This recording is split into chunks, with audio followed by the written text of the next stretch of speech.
The Science of Getting Rich by Wattles. Preface. This book is pragmatical, not philosophical, practical manual, not a treatise upon theories.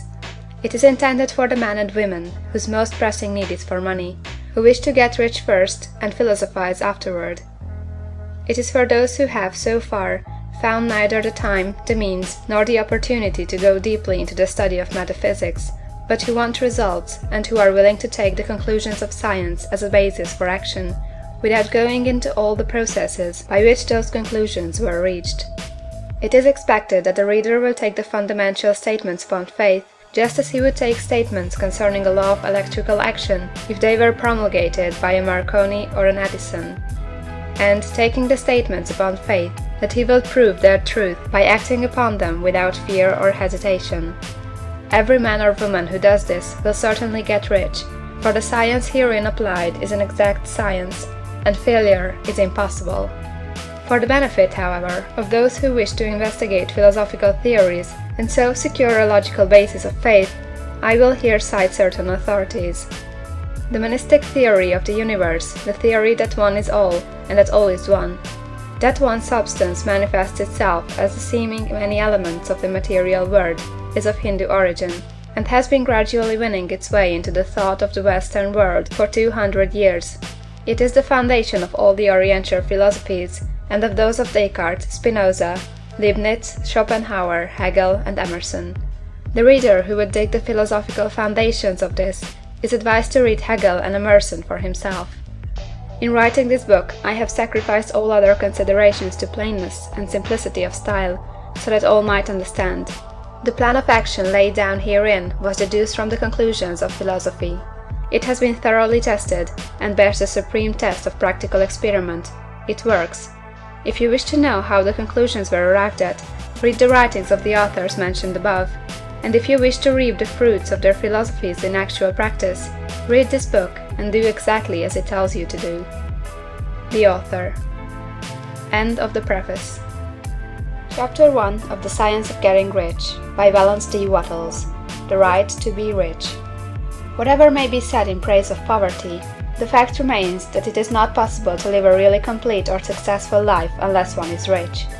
No man can rise to his greatest possible height in talent or soul development unless he has plenty of money. For to unfold the soul and to develop talent, he must have many things to use, and he cannot have these things unless he has money to buy them with. A man develops in mind, soul, and body by making use of things, and society is so organized that man must have money in order to become the possessor of things. Therefore, the basis of all advancement for man must be the science of getting rich. The object of all life is development, and everything that lives has an inalienable right to all the development it is capable of attaining. Man's right to life means his right to have the free and unrestricted use of all the things which may be necessary to his fullest mental, spiritual, and physical unfoldment, or, in other words, his right to be rich. In this book, I shall not speak of riches in a figurative way. To be really rich does not mean to be satisfied or contented with a little. No man ought to be satisfied with a little if he is capable of using and enjoying more. The purpose of nature is the advancement and unfoldment of life, and every man should have all that can contribute to the power, elegance, beauty, and richness of life. To be content with less is sinful. The man who owns all he wants for the living of all the life he is capable of living is rich, and no man who has not plenty of money can have all he wants. Life has advanced so far, and become so complex, that even the most ordinary man or woman requires a great amount of wealth in order to live in a manner that even approaches completeness. Every person naturally wants to become all that they are capable of becoming. This desire to realize innate possibilities is inherent in human nature. We cannot help wanting to be all that we can be. Success in life is becoming what you want to be. You can become what you want to be only by making use of things, and you can have the free use of things only as you become rich enough to buy them. To understand the science of getting rich is therefore the most essential of all knowledge. There is nothing wrong in wanting to get rich. The desire for riches is really the desire for a richer, fuller, and more abundant life, and that desire is praiseworthy. The man who does not desire to live more abundantly is abnormal, and so the man who does not desire to have money enough to buy all he wants is abnormal. There are three motives for which we live. We live for the body, we live for the mind, we live for the soul. No one of these is better or holier than the other. All are alike desirable, and no one of the three, body, mind, or soul, can live fully if either of the others is cut short of full life and expression. It is not right or noble to live only for the soul and deny mind or body, and it is wrong to live for the intellect and deny body or soul. We are all acquainted with the loathsome consequences of living for the body and denying both mind and soul, and we can see that real life means the complete expression of all that man can give forth through body, mind, and soul. Whatever he can say, no man can be really happy or satisfied unless his body is living fully in every function, and unless the same is true for his mind and his soul.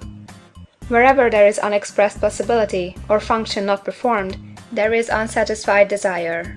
Desire is possibility seeking expression, or function seeking performance. Man cannot live fully in body without good food, comfortable clothing, and warm shelter, and without freedom from excessive toil.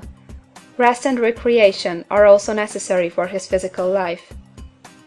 He cannot live fully in mind without books and time to study them, without opportunity to travel and observation, or without intellectual companionship. To live fully in mind, he must have intellectual recreations, and must surround himself with all the objects of art and beauty he is capable of using and appreciating. To live fully in soul, man must have love, and love is denied expression by poverty. A man's highest happiness is found in the bestowal of benefits on those he loves. Love finds its most natural and spontaneous expression in giving. The man who has nothing to give cannot fill his place as a husband or father, as a citizen, or as a man. It is in the use of material things that a man finds full life for his body, develops his mind, and unfolds his soul. It is therefore for supreme importance to him that he should be rich. It is perfectly right that you should desire to be rich. If you are a normal man or woman, you cannot help doing so. It is perfectly right that you should give your best attention to the science of getting rich, for it is the noblest and most necessary of all studies. If you neglect this study, you are derelict in your duty to yourself, to God and humanity, for you can render to God and humanity no greater service than to make the most of yourself. End of Chapter 1. Chapter 2. There is a science of getting rich. There is a science of getting rich, and it is an exact science like algebra or arithmetic. There are certain laws which govern the process of acquiring riches. Once these laws are learned and obeyed by any man, he will get rich with mathematical certainty. The ownership of money and property comes as a result of doing things in a certain way.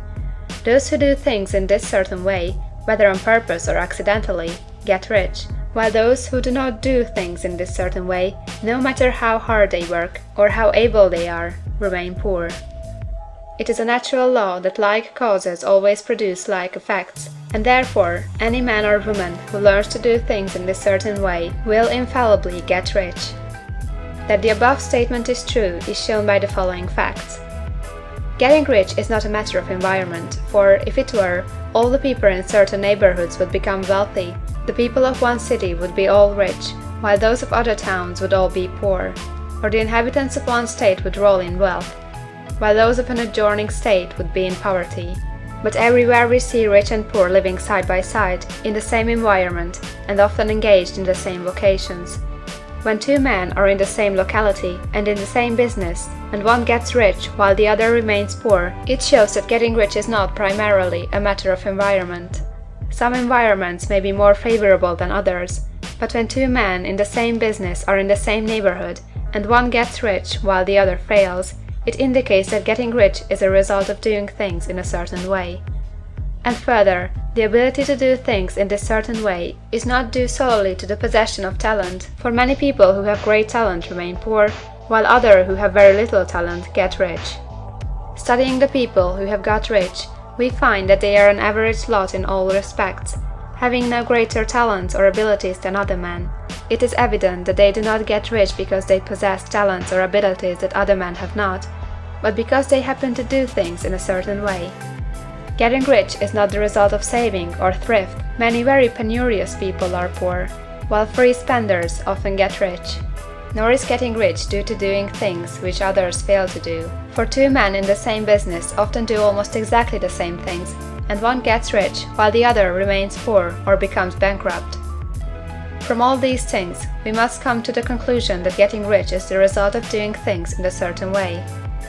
If getting rich is the result of doing things in a certain way, and if like causes always produce like effects, then any man or woman who can do things in that way can become rich, and the whole matter is brought within the domain of exact science. The question arises here, whether this certain way may not be so difficult that only a few may follow it. This cannot be true, as we have seen, so far as natural ability is concerned. Talented people get rich, and blockheads get rich. Intellectually brilliant people get rich, and very stupid people get rich. Physically strong people get rich, and weak and sickly people get rich. Some degree of ability to think and understand is, of course, essential. But in so far natural ability is concerned, any man or woman who has sense enough to read and understand these words can certainly get rich. Also, we have seen that it is not a matter of environment. Location counts for something. One would not go to the heart of the Sahara and expect to do successful business. Getting rich involves the necessity of dealing with men, and of being where there are people to deal with. And if these people are inclined to deal in the way you want to deal, so much the better. But that is about as far as environment goes. If anybody else in your town can get rich, so can you. And if anybody else in your state can get rich, so can you. Again, it is not a matter of choosing some particular business or profession. People get rich in every business and in every profession, while their next-door neighbors on the same vocation remain in poverty. It is true that you will do best in a business which you like, and which is congenial to you. And if you have certain talents which are well developed, you will do best in a business which calls for the exercise of those talents.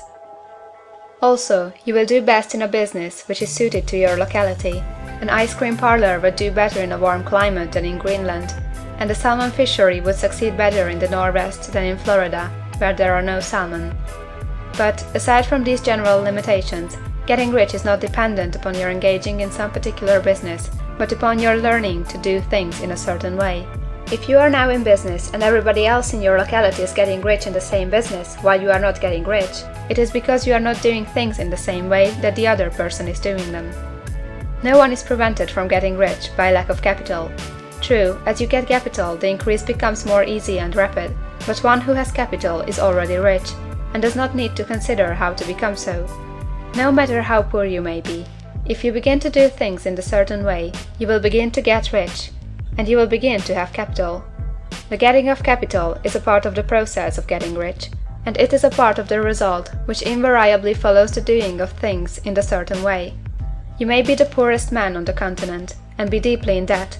You may have neither friends, influence, nor resources, but if you begin to do things in this way, you must infallibly begin to get rich, for like causes must produce like effects. If you have no capital, you can get capital. If you are in the wrong business, you can get into the right business. If you are in the wrong location, you can go to the right location, and you can do so by beginning in your present business and in your present location to do things in the certain way which causes success. End of chapter 2.